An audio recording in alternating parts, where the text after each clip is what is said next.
ಇಂದೇ ಡೌನ್ಲೋಡ್ ಮಾಡಿ ಮತ್ತು ನಿಮ್ಮ ನೆಚ್ಚಿನ ಶೋಗಳನ್ನ ಆನಂದಿಸಿ.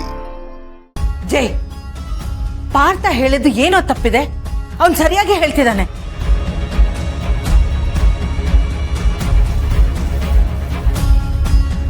ನೀನು ತಪ್ಪು ಮಾಡಿದ್ಯಾ, ಆ ತಪ್ಪನ್ನ ಒಪ್ಕೋ.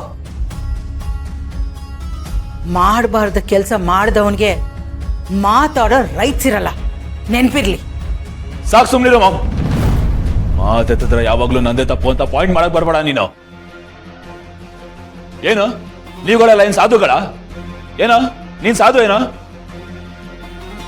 ಹಂಗ್ ನೋಡಕ್ ಹೋದ್ರೆ ಇಲ್ಲಿರೋರು ಯಾರು ಸಾಚಾಗಳಲ್ಲ, ಎಲ್ರು ಒಂದಲ್ಲ ಒಂದ್ ರೀತಿ ತಪ್ಪು ಮಾಡಿರೋರೇನೆ. ಬಾಯಲ್ ವೇದಾಂತ ತಿನ್ನೋದ್ ಬದನೆಕಾಯಿನೋ ಕ್ಯಾಟಗರಿಗಳು ನೀವುಗಳೆಲ್ಲ. ನಿಮಗ್ ಬೇಕಾದಾಗೆಲ್ಲ ಇಷ್ಟ ಬಂದಂಗೆ ತಪ್ಪುಗಳು ಮಾಡ್ಬಿಡೋದು, ಆಮೇಲೆ ಯಾವನಾದ್ರೂ ಬಿಟ್ಟು ಸಿಗ್ತಾನೆ ಅಂತಂದ್ರೆ ಫ್ರೀಯಾಗಿ ಉಪದೇಶ ಕೊಡೋದು. ನನಗೇನು ಯಾರು ಹಣೆ ಬರನೂ ಗೊತ್ತಿಲ್ಲ ಅನ್ಕೊಂಡಿದ್ದೀರಾ? ಎಲ್ರು ಇಷ್ಟೇನೋ ಗೊತ್ತು ನನಗೆ. ಬೇರೆಯವ್ರ ಬಾಯಿ ಮುಚ್ಚಿಸ್ದಂಗೆಲ್ಲ ನನ್ನ ಬಾಯಿ ಮುಚ್ಚಕ್ ಆಗೋದಿಲ್ಲ. ಪ್ರಯತ್ನನೂ ಪಡಬೇಡಿ, ಅದಕ್ಕೆ ಫಲಾನೂ ಸಿಗೋದಿಲ್ಲ.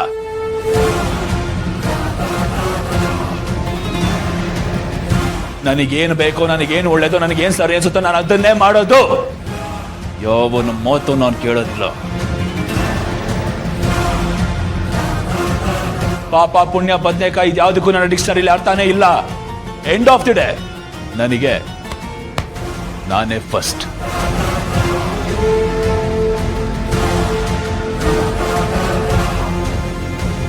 ಉಳಿದವರೆಲ್ಲ ಲಾಸ್ಟ್. ಯಾರಿಗೂ ಕೇರ್ ಮಾಡಲ್ಲ ನಾನು. ನೋಡ್ದ್ಯಾ, ಯಾವಾಗ್ಲೂ ಬರೀ ನಾನು ನಾನು ಅನ್ನೋ ದುರಾಂಕಾರದಲ್ಲೇ ಮಾತಾಡ್ತಾನೆ. ಇವನ ಹತ್ರ ಮಾತಾಡೋದು ಟೋಟಲ್ ವೇಸ್ಟ್ ಆಫ್ ಟೈಮ್. ನಾವು ಮಾತ್ರ ಫೀಲಿಂಗ್ಸ್ ಅನ್ನೋ. ಸಿಕ್ ಅಂಡ್ ಟೈರ್ಡ್ ಆಫ್ ದಿಸ್.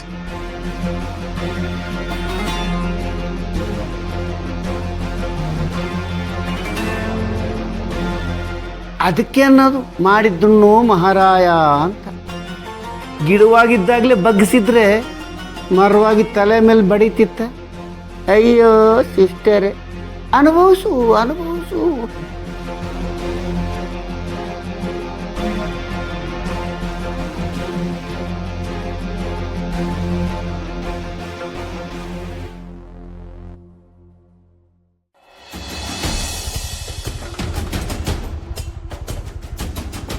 ಎಲ್ಲೋಗಿದ್ರಿ?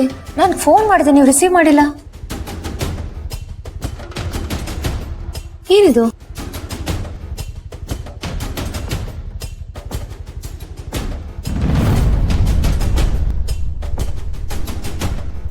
ಗೌತಮವ್ರೆ, ಅವನ್ಗೇನ್ ಬೇಕೋ ಅದನ್ನ ಕೊಟ್ಟು ನಮ್ಗೇನ್ ಬೇಕೋ ಅದನ್ನ ನಾನು ತಗೊಂಬಂದಿದ್ದೀನಿ ಭೂಮಿಕಾ. ಬಟ್ ಯಾಕೆ ಹೀಗೆ ಮಾಡಿದ್ರಿ? ನಿಮ್ ತಂದೆನೇ ಅಲ್ವಾ ನಿಮ್ಗೆಲ್ರಿಗಿಂತ ಹೆಚ್ಚು? ತಂದೆನೇ ಹೆಚ್ಚು ಭೂಮಿಕಾ. ಬಟ್ ಆ ಕ್ಷಣದಲ್ಲಿ ನನಗೆ ಸೆಂಟಿಮೆಂಟ್ಗಿಂತ ಮಲ್ಲಿ ಭವಿಷ್ಯ ಬಹಳ ದೊಡ್ಡದು ಅಂತ ಅನಿಸ್ತು. ಸೆಂಟಿಮೆಂಟ್ ಇರಬೇಕು, ಅದು ಯಾವಾಗ ಮುಖ್ಯ ಆಗುತ್ತೋ, ಎಷ್ಟು ಮುಖ್ಯ ಆಗುತ್ತೋ ಅನ್ನೋದೊಂದು ಇರುತ್ತಲ್ಲ. ಅಪ್ಪನ ಸಮಾಧಿಗೋಸ್ಕರ ನಾವು ಮಲ್ಲಿ ಭವಿಷ್ಯದ ಸಮಾಧಿ ಮಾಡೋಕ್ಕಾಗುತ್ತಾ? ಈ ಪರಿಸ್ಥಿತಿನಲ್ಲಿ ಅವನ ಜೊತೆ ಜಗಳ ಮಾಡಿಕೊಂಡು ಇರೋ ಗಾಯನ ದೊಡ್ಡದು ಮಾಡಿಕೊಂಡು ಅದು ಮಲ್ಲಿ ಜೀವನದ ಮೇಲೆ ಪ್ರಭಾವ ಬೀರಬಾರ್ದು ಅಂತ ಅಷ್ಟೆ. ಅಪ್ಪ ನನ್ನ ಮನಸ್ಸಿನಲ್ಲಿ ಇರ್ತಾರೆ, ನನ್ನ ಒಳಗಡೆನೇ ಇರ್ತಾರೆ. ನಾನು ಸಮಾಧಿ ಜಾಗನ ಬಿಟ್ಕೊಟ್ಟೆ ಅನ್ನೋದಕ್ಕಿಂತ ಅವ್ರು ಬಿಟ್ಟು ಹೋಗಿರೋ ವ್ಯಾಲ್ಯೂಸ್ನ, ಮಾರಲ್ಸ್ನ ಉಳಿಸ್ಕೊಂಡು ಹೋಗೋದು ಬಹಳ ಮುಖ್ಯ ಭೂಮಿಕಾ. ನಾನು ಮಾಡಿದ ಸರಿನೋ ತಪ್ಪೋ ನಮ್ಮ ಅಪ್ಪನಿಗೆ ಗೊತ್ತು. ಇಂಥ ಸಿಚುವೇಶನಲ್ಲಿ ಪ್ರಾಯಶಃ ಅವರು ಇದೇ ಥರ ಡಿಸಿಷನ್ ತಗೊಂಡಿರೋರು. ನೋಡಿ, ನಿಮ್ ಸೆಂಟಿಮೆಂಟ್ಸ್ ನಂಗೆ ಅರ್ಥ ಆಗುತ್ತೆ. ಬಟ್ ನೀವು ಆಸ್ತಿನ ಯಾರಿಗೆ ಬರೆದು ಕೊಟ್ಟಿದ್ದೀರಾ? ಜಯದೇವ್ ಅವ್ರಿಗೆ. ಅಣ್ಣನ ಜೊತೆ ಗುದ್ದಾಡೋದಕ್ಕೆ ಅವ್ನಿಗೆ ಏನು ಅನ್ನಿಸ್ತಿರ್ಬೋದು ಭೂಮಿಕಾ, ಬಟ್ ನನಗೆ ನನ್ನ ತಮ್ಮನ ಜೊತೆ ಗುದ್ದಾಡೋದು ಹಿಂಸೆ ಆಗುತ್ತೆ. ನಾನು ಅವನ ಥರನೇ ಇದ್ರೆ ನನಗೂ ಅವನಿಗೂ ಏನು ವ್ಯತ್ಯಾಸ ಇರುತ್ತೆ ಹೇಳಿ? ಅದಲ್ಲದೆ ಮಲ್ಲಿ ಮನೆ ಮಗಳು. ಒಂದು ವೇಳೆ ನಮ್ಮ ಸ್ವಂತ ಮಗಳು ಈ ಥರದೊಂದು ಪರಿಸ್ಥಿತಿ ಇದ್ದಿದ್ರೆ ನಾವು ಏನು ಬೇಕಾದರೂ ಮಾಡ್ತಾ ಇದ್ವಿ ಅಲ್ವಾ? ಇದು ಹಾಗೇನೆ ಬಿಡಿ. ಆಸ್ತಿ ಯಾವಾಗ ಬೇಕಾದರೂ ಸಂಪಾದನೆ ಮಾಡ್ಬೋದು. ನನಗೆ ಆಸ್ತಿ ಕಳ್ಕೊಂಡೆ ಅನ್ನೋದಕ್ಕಿಂತ ನಮ್ಮಪ್ಪನ ಸಮಾಧಿ ಜಾಗ ಕಳ್ಕೊಂಡೆ ಅಂತ ಸ್ವಲ್ಪ ಬೇಜಾರಿದೆ. But it's okay. ಮಲ್ಲಿಗೆ ಒಂದು ಒಳ್ಳೆ ಭವಿಷ್ಯ ಸಿಗ್ತಾ ಇದೆಯಲ್ಲ, ಅದ್ರ ಬಗ್ಗೆ ಖುಷಿ ಪಡೋಣ. ಬಟ್ ಈ ವಿಚಾರನ ಯಾವುದೇ ಕಾರಣಕ್ಕೂ ಮಲ್ಲಿಗೆ ಹೇಳ್ಬೇಡಿ. ಅವಳು ಬೇಜಾರು ಮಾಡ್ಕೋತಾಳೆ, ಗಿಲ್ಟ್ ಫೀಲ್ ಮಾಡ್ಕೋತಾಳೆ. ಪ್ಲೀಸ್ ಹೇಳ.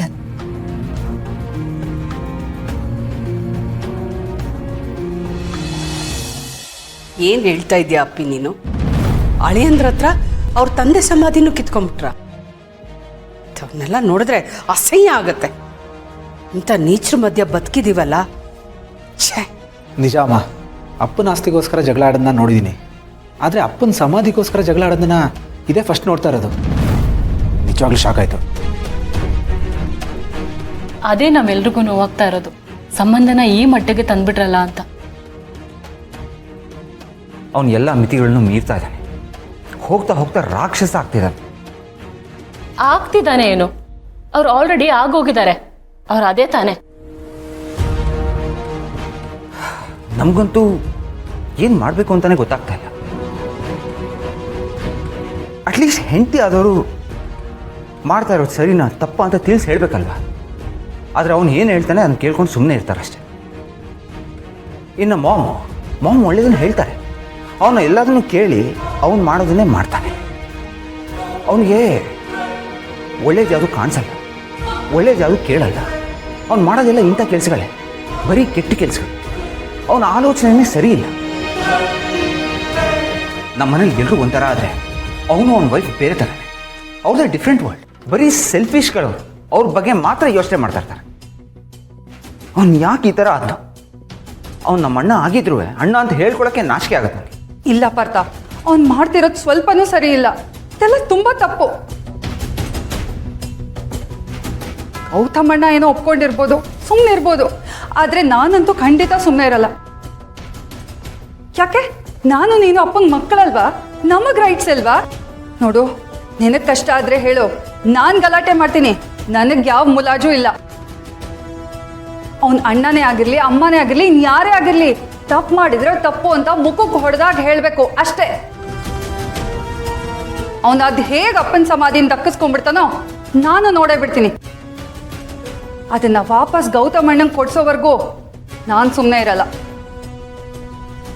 ಅದೇನಾಗುತ್ತೋ ಆಗಲಿ, ನಾನು ಈಗಲೇ ಹೋಗ್ತೀನಿ. ಬೇಡ ಮಹಿಮಾ, ಈ ಕಾರಣಕ್ಕೆ ಈ ಥರ ಜಗಳ ಆಗುತ್ತೆ ಅಂತಾನೆ ನಿಮ್ಮಣ್ಣ ಯಾರಿಗೂ ಹೇಳ್ದೆ ಆ ಜಾಗನ ಅವನಿಗೆ ಬರ್ಕೊಟ್ಟಿರೋದು.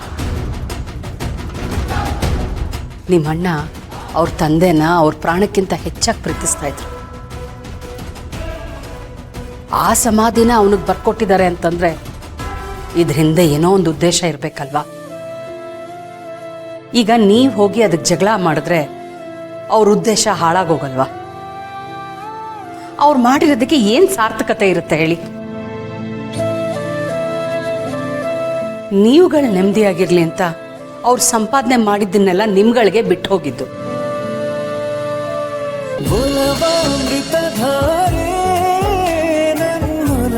ಅಮೃತಧಾರೆ